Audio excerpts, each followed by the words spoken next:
I know that you're not a big fan of him. I mean, I respect him. I mean... But I'm a huge fan of Tyson Fury, bro. Like, a huge fan. And it's his style. I think it's the way he carries himself. He's a little brash, but it's like, he backs that shit up. I just don't like European people, bro. But he doesn't fight like a European fighter. I know, but he fights like an American.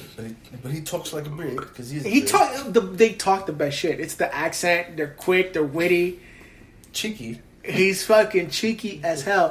And on top of that, bro, like, I don't know. I like him. I like his style. I like what he brings to the table. I like that he's Christian. That he's very open about it. And grounded. And he doesn't disrespect people. He was like, I think he's a bum. He was like, I think he's a tough guy, but he's a bum compared to me. Like, that's what he says. He doesn't belittle them. He doesn't say anything other than just like, listen, he's good, but compared to me, he's a bum. Man, like, that's strong, bro. To be honest, it is. But it's like, yeah, he does good. But look outside of Wilder, look what he's done to every other opponent. I mean, he hasn't lost. Lineal champ. He doesn't have the titles because guess what? That's how boxing is. Right. But he gets past this guy, which I hope he does, right? I really do not like this rematch. I like it, but I don't.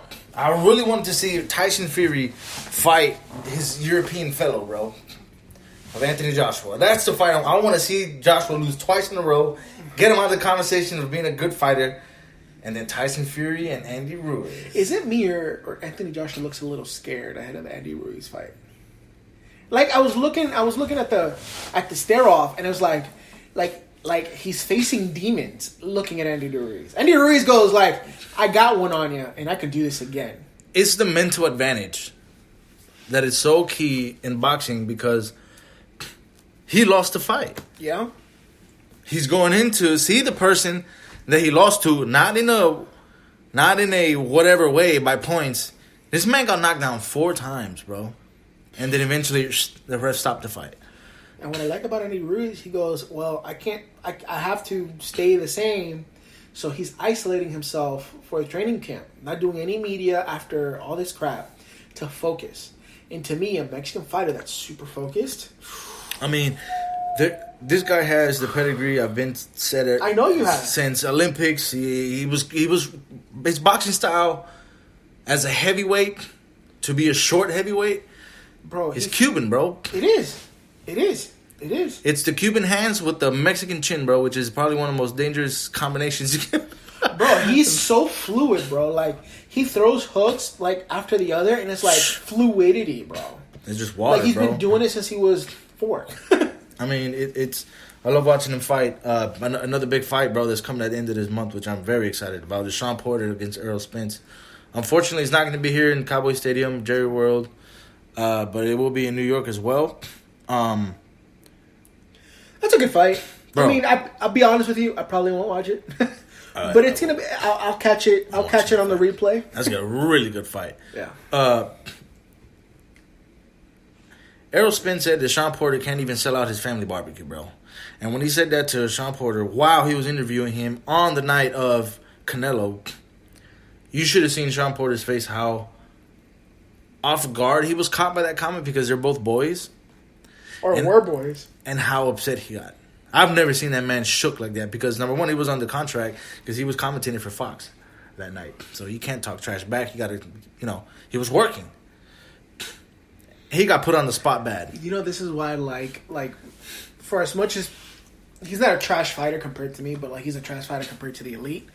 Paulie Malignaggi, because people would call him out on air. He don't care. He'd just fucking go back. I was literally thinking. I was thinking Paulie as well. He don't care. Oh, and he'll show up to fight. He'll probably fight you right there. Fucking might lose. Yeah, but he'll fight you. He'll fight you. He ain't scared. He's like one of the little Chihuahua dogs. He's just an Italian fucking crazy ass motherfucker. I love it, man. Anyway, that's boxing, bro. All right, bro. So we got to cover this. Our boy Dustin didn't get the dub, but it was a good fight while it lasted. It was a good fight. Go ahead, bro, because we both got so much to say. Go ahead. It's the reason, I think the way I broke it down is like the one thing Khabib does well, it's what you have to stop. and you didn't stop it. Bro. And look at what happened. But even then, there were moments in the fight where the boxing of Dustin came through. His submission threat came through, but it wasn't enough. I saw Dustin's press conference after the fight, directly after the fight. He said, and this is what really shook me because I had to replay this and watch it. He said that he will wake up every day for the rest of his life thinking about how he should have locked in that guillotine. He had him on a guillotine. It was tight. He had him on a guillotine, and he didn't follow through. I don't think he could. I don't think it here. He got too tired, bro. Listen, he was in there for a while. Let me explain to you. You know how I know that guillotine was tight? Bro, his hand, their knuckles, it was turning white. His fingertips. No. Not even that. Khabib's reaction. When Khabib fell to his back to get out, that means I can't break this grip. It's tight. The only way I have to get out is to throw my body to relieve the pressure. And he did it beautifully. And he did it 3 times. Beautifully, too. The hip. And then it was still nasty, tight. Bro. And then he came back. Came back and still tight. Here's my thing. Remember what I told you that the counter to Khabib's wrestling was a submission. It was there. Difference is we underestimated Khabib's ability to fight through a submission. And that's exactly what Khabib did. Do you think that was probably one of his most that was the desperate moments in his fighting career? That was that and when he got stunned. When he got stunned. Yeah, because he got rocked by... He got rocked hard. Yeah.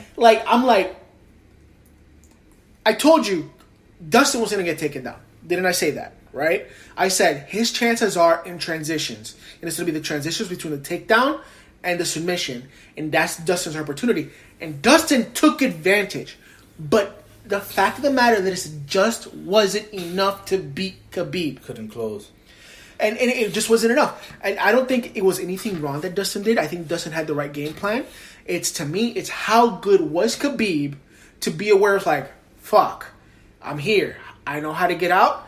I might have to do the desperate get out, but I need to get out. And then his composure after he got rocked, bar none. And then I posted on our IG him hitting pads. Dude got hands too. Yeah. Like, he doesn't show it, but he got him when he needs him. Yeah. And it's there. It's definitely in his arsenal, it's in his back pocket, but that's not his bread and butter. But it's there. But it was one of those things just like Dustin, who is one of the most well-rounded MMA fighters in the world, just tells you how good Khabib is. Right. Like, Khabib can't be denied at this point. Like Conor doesn't deserve a rematch. Oh, no. It doesn't deserve a rematch. The only fight to make, and we're going to talk about this in a minute, is going to be Tony or GSP. What's going to sell out more? That's going to be the key. GSP. You think so? 100%. More than Tony? Do it in Montreal? Khabib said, I want GSP in Montreal. That's what Khabib said. He said that? Yeah. He already said he wants to fight GSP? He said, I want GSP in Montreal. But you see, GSP is a golden goose because I don't think there's anybody in this planet that could have beaten GSP in his prime back in like 2009, 2010. Nobody can beat him now.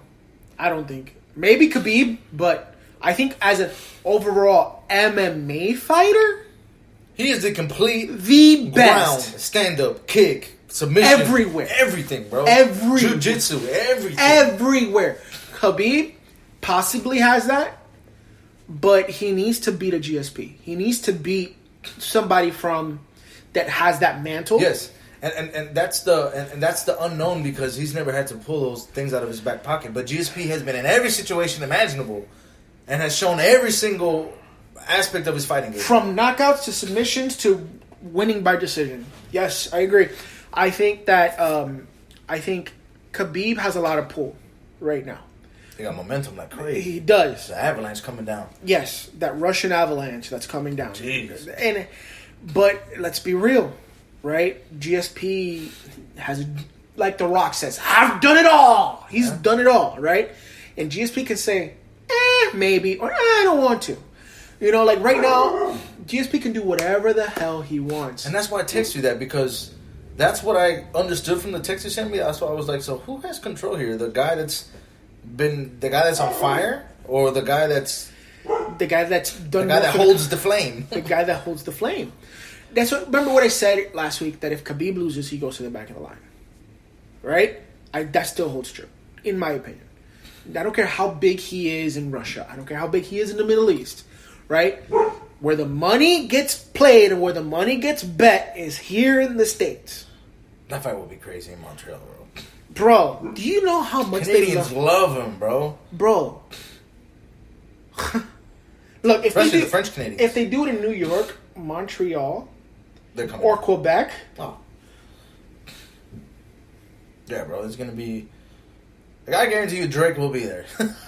and Drake better not hug any one of them. Yeah, he better not go if he wants GSP to win. That curse. Oh, man. But I love what Khabib is doing. I mean, beautiful guy, dude. Like he's a scary dude, but how can you not love the guy? Dude, his press conference after the fight, too, how he was telling kids to respect their parents. That was amazing, bro. He puts us believers into kind of a shame, bro. I ain't gonna lie. I mean, what he says isn't wrong. Not at all. It's the truth. It's martial arts at its core. It's like you clean the mat, you respect your sensei, you respect it. It was like martial arts is a sport about respect. It isn't a sport about money. And he says that with conviction, and the way he beats people with respect. At the end, it's like, damn, dude, you can't ask for anybody better to represent the sport. I know. I mean, is he a scary dude? Oh. Yes. He respect Dustin so much. I mean, they shook hands. Like, they were, like, he wouldn't talk trash. He wouldn't talk trash to Khabib either. I said they shook hands, they hugged. You know, like, they really respected each other. Dude, it was an amazing fight. But like I said, Khabib is on fire. I think Khabib right now holds the cards to his future.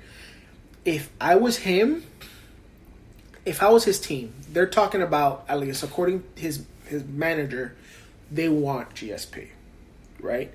Which is fucked up because I think Tony deserves a fight. I really do think Tony deserves a fucking fight. Tony is the one dude that Khabib needs to finish to be like the king. You know what I'm saying? Because what he's doing now, it's Dustin had a piece of the title, right? Khabib had the main title.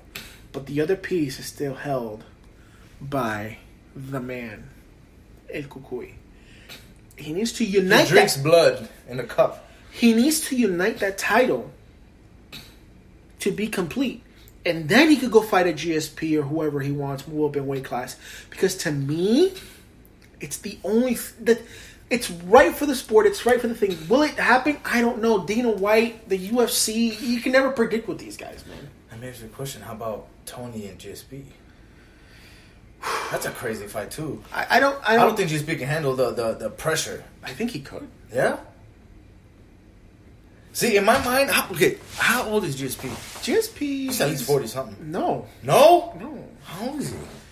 He's been fighting since he was 22. So he's 30? He's like 34. Early 30s? 34, 35. So he wasn't that... Wow. So he's like 34, 35. And I think he just been through so many wars that he doesn't want to fight anymore. But I think if he's going to come out, he's going to come out for Khabib. Like he did for Bisping. You know what I'm saying? When was the last time he fought? Against Bisping, like a year and a half ago. And he beat him and then said, okay, I'm retired again. He did a Mayweather. He was like, hey, click, click. I'm going back. You can do that when you're that nasty, right? Yeah. That's the thing. And I don't know. I don't know what happens, but yeah, dude. Good for the sport. We need that, man. Good for the sport. It's a fascinating time to be an MMA fight fan in general. It is an interesting time. All right, let's see. Bro, yesterday, man, or 2 days ago, depending on when you listen to this. Crazy day. It's been 18 years since 9/11. That's right. 18 years. I guess we're just gonna reflect on this and move. Go take it. Yeah, man. Take it step by step. 9/11. Let me ask you a question, bro. Where were you at during the event? I was in homeroom in 6th grade. 6th grade. Wow. I was still living in Miami. Going to Centennial Middle School in Cutler Ridge. in our